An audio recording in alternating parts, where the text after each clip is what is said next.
Good morning, noon, afternoon, night, whatever. That's not important. Important is, did you recognize this game? No? You're too young. Yes? You're old. Nah, what a load of rubbish. This is Cossacks free. Cossacks? Whatever. After some time, another remake of some old game. At least for me, the last remakes I was actually playing in recent years were Strong Crusader 2 and Age of Empires 2 HD. So it is more than possible that I will compare these two games.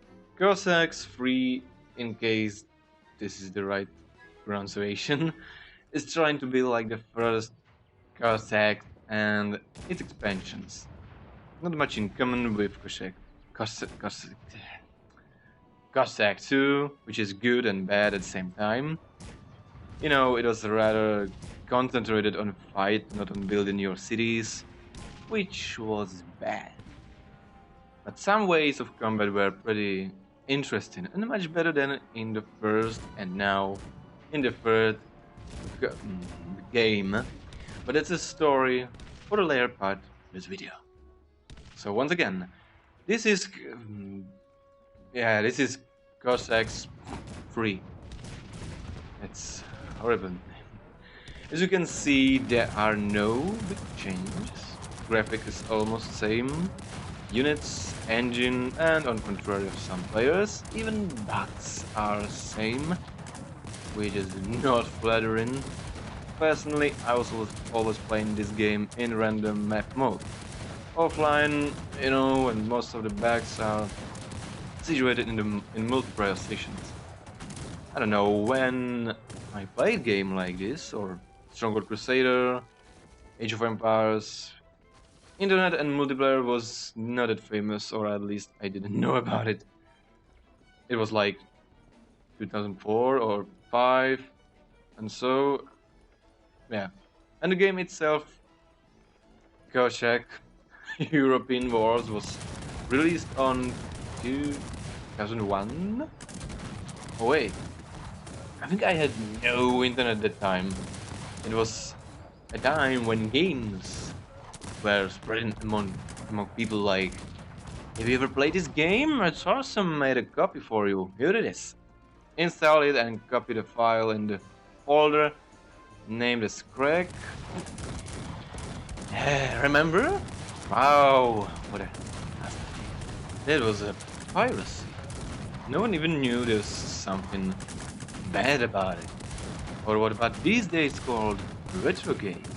Train, Prince of Persia, Bomberman, Doom, Mario, Wolfenstein 3D, Commander Keen. Here's a floppy disk. And play. Ooh. Oh, I'm sorry. It was off the subject. So, Cossack 3. Everything is same. Couldn't find any additions so far. Let's start with the bad things. I have to say that I'm amazed by new sound. I mean, the sound of musketeers and other soldiers with guns shooting is brilliant. And at the same time, the sound of cannons is a bit cheap in comparison with the old sound. Speaking about cannons, I can't remember how strong this thing was in the first game, but here it feels like it is too strong. There is a problem that was in the first game as well. All units can gather to one place. To be accurate, or hundreds of people can stand in the same place, so it looks like there is just one guy. Yes, I'm exaggerating, but honestly, it's a way how can even 200 soldiers die in the moment, and that's a lot. Why is this still a problem? Even in Age of Empires 2 from 1999, I think, it was impossible to do such a thing. Who the hell started this shit, and why is it still so popular to do in games today? When you start fighting, all your units will get very close to each other. No matter if you have a melee or ranged unit, and then cannons with all the improvements, which is making them snipers between artillery, will shoot just once, and it's gone. Sometimes it's random, but unfortunately, most of my cases were, for example, 400 strong soldiers against 200 and weaker soldiers with 5 cannons. Who won? Cannons, of course, oh yeah. It's a shame because thanks to this, I don't know how to call it. Walking through people like a ghost, I don't know, it ruins the game. Kind of. You'll send your units forward with an order to kill everything inside, and that's all. You don't have to think about.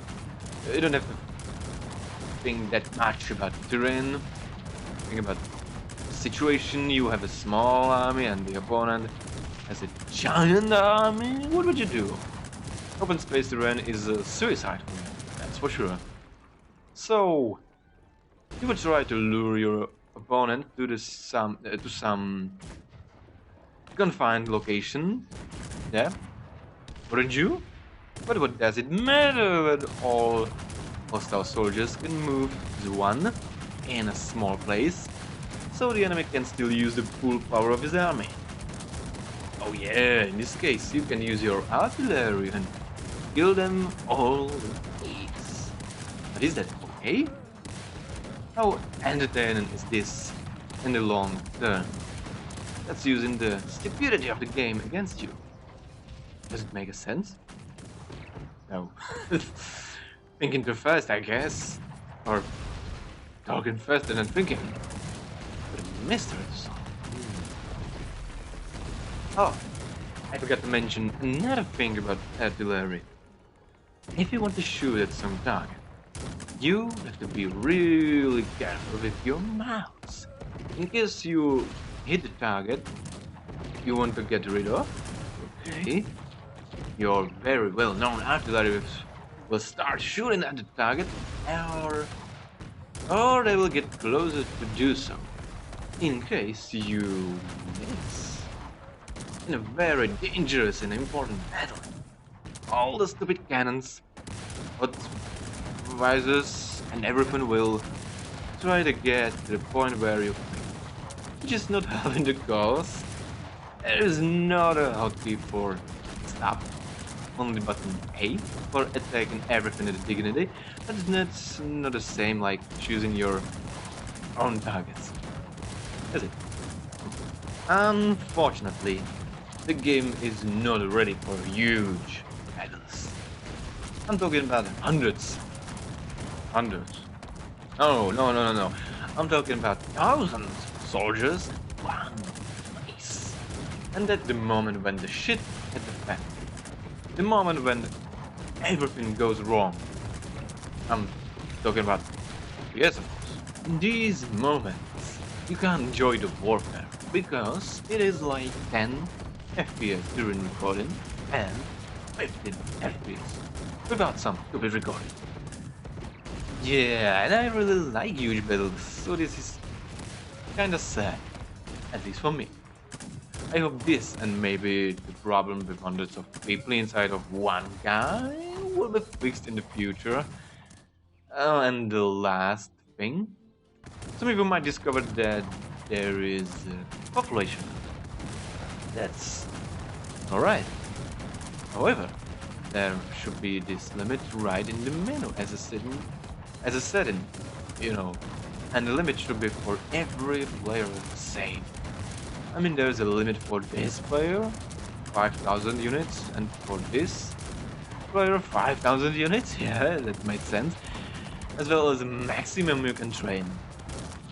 What? Whatever. And well, I guess it must be bugged because there is some overall limit for all players. Let's say the limit is 10,000 of soldiers. Now one player has 5,000 thousand, and the second player has 2,000, and the third player and the third player has 3,000. Yes, that's 10. Yeah, yeah, that's 10,000 of soldiers. And from this moment, no one else can train another soldiers, which is pretty bad, isn't it? You know that your opponent has a huge army, so you want to train your own huge army, enormous army, a really big army, but you can't train any unit because there already is a limit of, let's say, another example, 50,000 of units, and the opponent has 4,000 of units. So you should just watch and admire how fucked up you are. God damn it! I hope it does make sense. Still with all the problems, it's pretty good. Yeah, it's not alpha or beta. Yeah, it has some problems. Still, it's working pretty well. On the other side, the game is not that different from the first game, so what took so long if they actually never fixed a lot of old bugs and other issues? They just made a version that is compatible with new operating systems and so... like Age of Empires 2 HD. At least, developers don't want for this game money like for a brand new game. 60 euro, dollars, something like that. They want 20 euro. That's pretty fair price.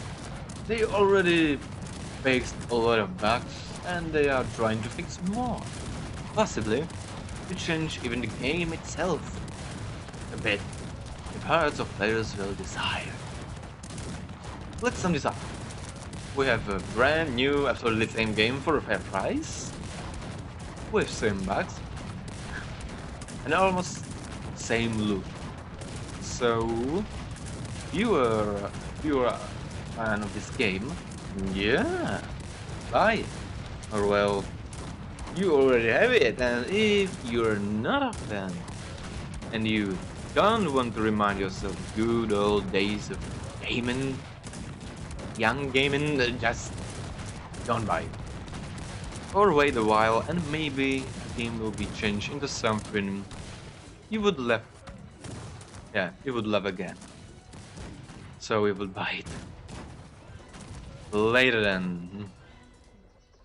Thanks for watching. Thanks for your time and patience. And goodbye.